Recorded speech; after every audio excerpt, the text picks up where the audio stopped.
بس رمضان کی سب سے بڑی تیاری کیا ہے کہ اپنے دلوں کو صاف کر لو پہلے سے، کہ جس دل میں نفرت ہو، بغض ہو، کسی کے لیے غصہ ہو، کسی کے لیے کیا کیا جذبے ہوں، دل صاف کرنا۔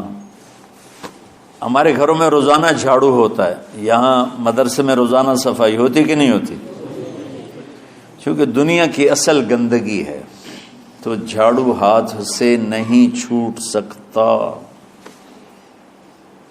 حرم شریف میں دیکھا کیسے چاروں طرف خدام پھر رہے ہوتے ہیں برش لے کر، تو دل پہ غبار ایسے آتا ہے جیسے صحن میں غبار آتا ہے،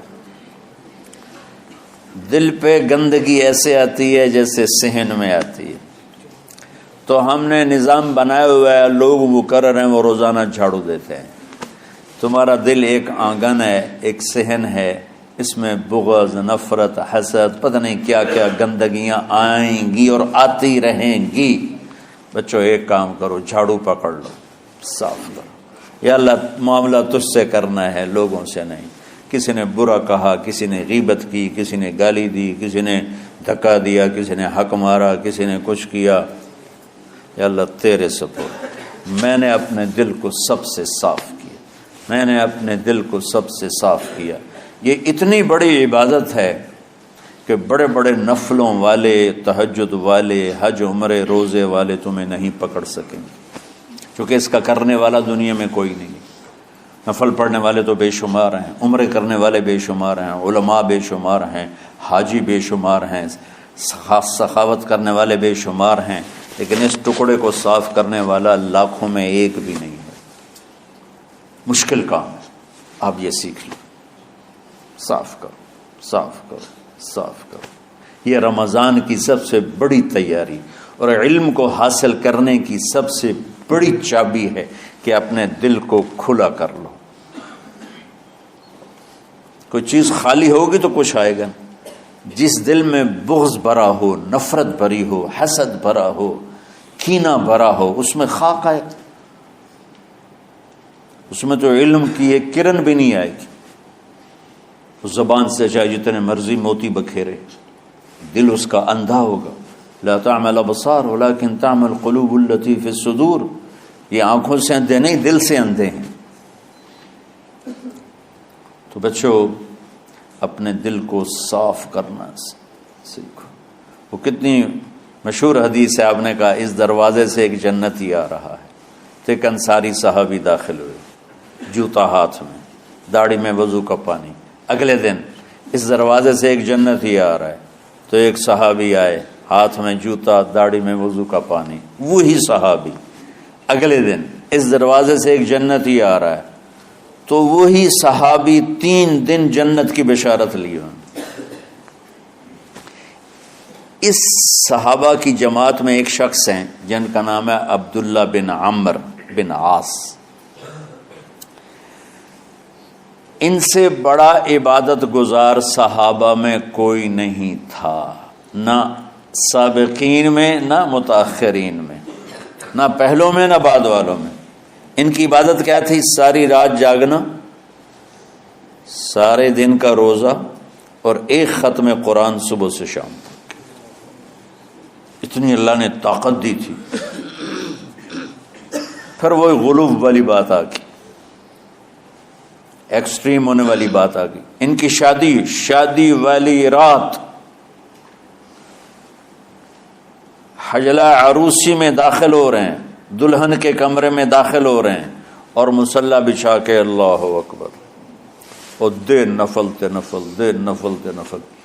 تو ان کی بیگم نے دیکھا تو وہ بھی خیر کا زمانہ تھا، انہوں نے بھی وضو کیا اور پیچھے مصلی بچھا کے وہ بھی فجر تک نفل پڑھتے رہے۔ صبح ہوئی تو حضرت عمر بن عاص رضی اللہ عنہ نے پوچھا، بیٹی رات کیسی گزری؟ کہا جی ماشاءاللہ آپ کے بیٹے تو بڑے عبادت گزار ہیں، ساری رات نفلوں میں ہی گزری۔ تو وہ ان کو شکایت کر دی۔ حضرت عمر بن عاص کو اتنا غصہ چڑھا، وہ بیٹے کو تو کچھ نہیں کہا، کتنی حکمت کی بات ہے، سیدھے گئے اللہ کے نبی کے پاس، یا رسول اللہ یہ عبداللہ دیکھیں کیسا نادان ہے، اس کی شادی کی ساری رات نفل پڑھتا رہا۔ تو آپ کہتے ہیں ماشاءاللہ ماشاءاللہ کتنی بڑی بات ہے۔ نفلوں میں گزر گئی، رات بھی نفلوں میں گزر گئی۔ تو آپ نے حضرت عبداللہ بن عمر کو بلا کے ڈانٹا کہ تو نے مہینے میں 3 دن روزے رکھنے ہیں، بس اس سے زیادہ نہیں رکھنے، اور ہفتے میں 1 قرآن ختم کرنا ہے۔ کہا یا رسول اللہ میرے اندر طاقت زیادہ ہے۔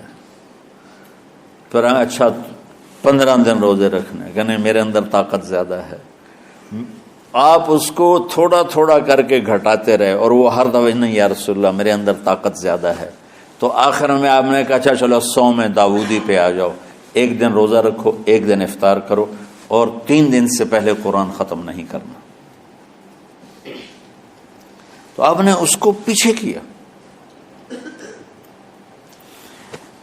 یہ بیٹھے تھے اس محفل میں، ان کے دل میں آیا کیا یہ بزرگ مجھ سے زیادہ عبادت کرتا؟ رات میں ساری جاگتا ہوں، دن روزہ رکھتا ہوں، 1 ختم کرتا ہوں، تو جنت کی بشارت تو مجھے ملنی چاہیے تھی، ان کو کیسے مل رہی؟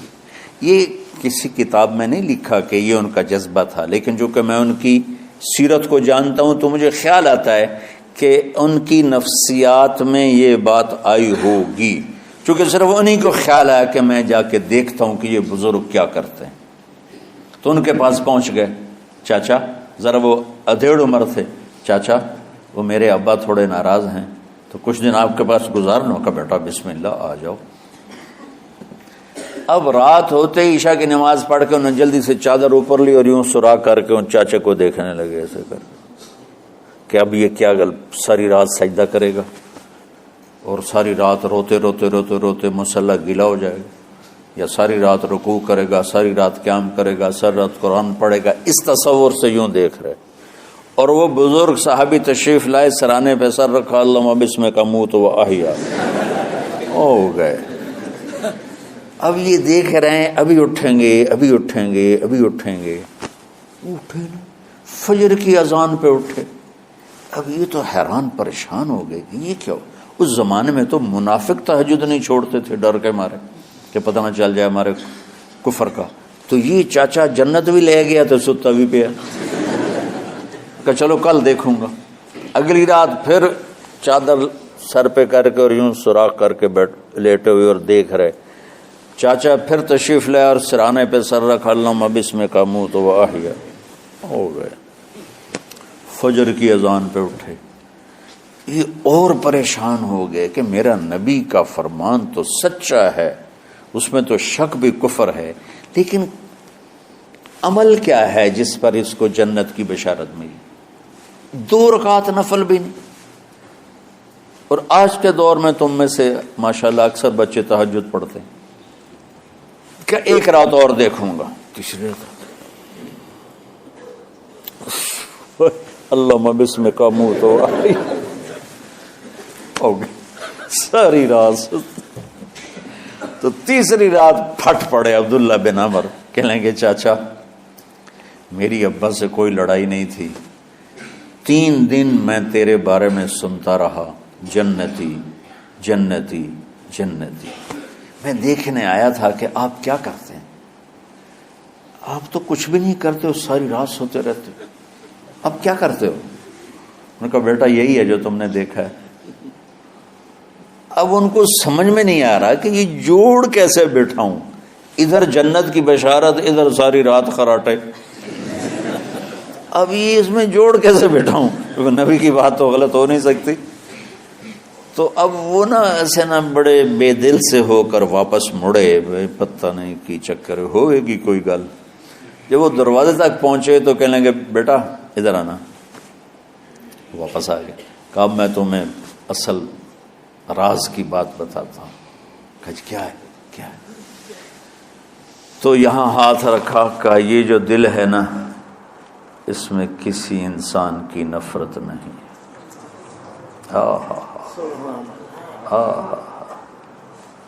اور جب اللہ کسی کو رزق دیتا ہے، عزت دیتا ہے، مجھے کبھی حسد نہیں ہوا، مجھے خوشی ہوتی۔ تو عبداللہ بن عمر نے کہنا تھا ہاں یہ بات ہے، نہیں، انہوں نے کہا ہاذا ہوا، اچھل کے کہنے لگے ہاذا ہوا، ہاں ہاں ہاں ہاں یہی ہے یہی ہے یہی ہے۔ پھر کہنے کہ چاچا پر یہ میرے بس کا نہیں ہے، کون کرے گا؟ یہ اتنے بڑے آدمی ہو کر کہہ رہے ہیں کہ یہ میرے بس کا نہیں۔ تو بچوں، دنیا میں جنتی بننا ہے اور علم اللہ سے لینا ہے تو اسے صاف کر دو، سب کی نفرت سے۔ سب، اس نے مجھے یہ کیوں کہا، اس نے مجھے یوں کیوں دیکھا، اس نے میرے بارے میں یوں کیوں کہا، اس نے میرے بارے میں یہ کیوں لکھا۔ جس کی تعریف ہوتی میری کتنی برائی ہوتی، صرف تعریف تو نہیں ہوتی، بھرا پڑا سوشل میڈیا مجھے گالیاں دیں۔ اللہ کے فضل سے میرے دل میں ایک ذرے کے برابر کبھی کوئی منفی جذبہ نہیں آیا، آئے تو میں دھو کے صاف کر دیتا ہوں، یا اللہ میں نے اپنے دل کو صاف کیا، میرا معاملہ تیرے ساتھ ہے، کسی کے ساتھ نہیں۔ یہی آپ رمضان کی سب سے بڑی تیاری، علم کے حاصل کرنے کا سب سے بڑا ہتھیار آپ کو یہ نہیں ہے کہ تمہیں کتابیں یاد ہو جائیں، تمہیں اشعار یاد ہو جائیں۔ تو ساری امت سے کہتا ہوں رمضان کا استقبال کرو دلوں کو صاف کر کے، نفرتوں کو مٹا کے، مذہبی نفرت، دنیاوی نفرت، رشتوں کی نفرت، بول چال کی نفرت، سیاست کی نفرت، لین دین کی نفرت، ان سب سے اپنے دل کو صاف کرو تاکہ رمضان میں اللہ نے علم اتارا، اللہ تعالیٰ آپ کو علم عطا فرمائے، اور باقی لوگ جو عام دنیا میں زندگی گزار رہے ہیں ان کے دلوں میں اللہ رمضان کا نور اتارے اور ہدایت کا نور اتارے۔ یہ سب سے بڑی تیاری ہے اس کی۔ اور کسی سے گلہ ہے، غصہ ہے، ناراضگی ہے، کسی سے بولتے نہیں ہو، ابھی سے شعبان آ چکا ہے، آپ شعبان سے رمضان کی تیاری شروع فرما دیتے تھے۔ تو اس کی تیاری کیا ہے؟ وہ دلوں کو صاف کرو، معاف کرو، معافی مانگو، تمہارا قصور نہیں پھر بھی معافی مانگ لو، دلوں کو صاف کرو، اور اللہ سے سخاوت مانگو کہ اللہ کو سخی بھی پسند ہے اور صاف دل والا بھی پسند ہے۔